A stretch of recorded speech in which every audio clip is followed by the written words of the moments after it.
اسرائیل کو قطر پہ کیوں حملہ کرنا پڑا؟ اسرائیل کو شام اور یہ سارے علاقوں کی طرف کیوں وہ کرنا پڑا؟ قطر کے حملے کے نتیجے میں عربوں کو عدم تحفظ کا احساس جو ہوا تو قطر کے حملے کی وجہ سے ہوا. تو قطر پر حملہ کرنے کی ضرورت اسے یعنی وہ اگر غزہ میں کامیابی حاصل کر چکا ہوتا ہے تو اسے مزید کوئی اس طرح کا اقدام کرنے کی ضرورت نہیں تھی. تو یہ اس کی فرسٹریشن ہے، اس نے اصل میں میسیجنگ کی ہے نا کہیں. تو جہاں تک میرا تعلق ہے، اگر آپ مجھ سے پوچھیں گے تو میں تو انڈیا پاکستان جنگ کو بھی مشرق وسطیٰ کے حالات کے ساتھ جوڑوں گا، کیونکہ یہ وہ پوٹینشیل تھا جو اب ظاہر ہوا ہے نا کہ آپ جا کے عربوں کے محافظ بن کے بیٹھ گئے. اس کا خطرہ پہلے سے محسوس کیا جا رہا تھا. آپ سوچ سکتے ہیں کہ کیا امریکی تھنک ٹینکوں کو اس کا اندیشہ نہیں ہوگا، کیا اسرائیل کو اس کا اندیشہ نہیں ہوگا؟ تو اب اس کا کاؤنٹر پلان کیا تھا؟ یہ جو 20 سال سے پاکستان میں جاری جنگ ہے، یہ در حقیقت اسی لیے تو ہے نا کہ جب تک پاکستان کو ان آرم نہیں کیا جاتا، بلکہ یہ کہ اس کو ڈی نیوکلرائز نہیں کیا جاتا اور ڈی ملٹرائز نہیں کیا جاتا، اس وقت تک مشرق وسطیٰ میں آپ اپنا نقشہ روب عمل نہیں لا سکتے. تو بہت ساری کوششوں کے بعد ظاہر آخری قدم کس نے اٹھانا تھا؟ انڈیا نے. اور یہاں پہ بہت ساری ناکامیوں کے بعد وہ مجبوراً انڈیا کو وہ قدم اٹھانا پڑا اور وہ گلے پڑ گیا. اس نے ہمارا پوٹینشیل ظاہر کر دیا.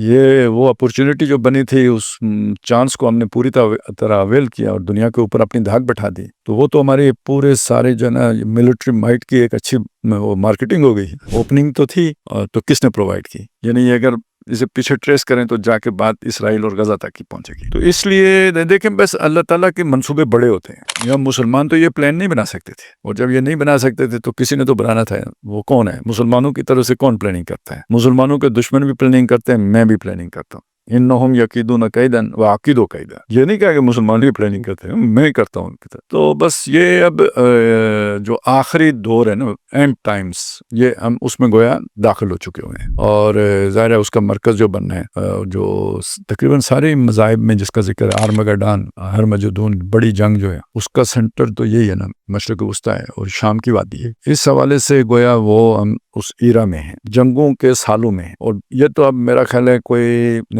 بندہ اگر مخلص ہو نا، انصاف پسند، تجزیہ نگار، اس سے غرض نہیں ہے کہ مسلمان ہے یا نہیں ہے، وہ اپنے ساتھ ہی سچا ہے. تو اسے نظر آ رہا ہے کہ امریکہ کی دنیا ختم ہو رہی ہے اور ایک نئی دنیا وجود میں آ رہی ہے. ابھی چائنا کا نام ہے، لیکن یہ کہ ہمیں معلوم ہے کہ آنے والا دور توحید کا دور ہے، اور یہ جہاں معمور ہوگا نغمہ توحید سے. تو یہ سارا اصل میں اس طرف پیش قدمی ہو رہی ہے. مسلمانوں میں مزید بہتری آئیں گی، آہستہ آہستہ آئیں گی، ایک دم نہیں آئیں گی. لیکن یہ کہ بہرحال کام اللہ تعالیٰ نے ظاہر کر دیا ہے. وہ جو چل تو رہا تھا، دیکھنے والوں کو تو نظر آ رہا تھا، لیکن اب اندھوں کو بھی نظر آنا شروع ہو گیا.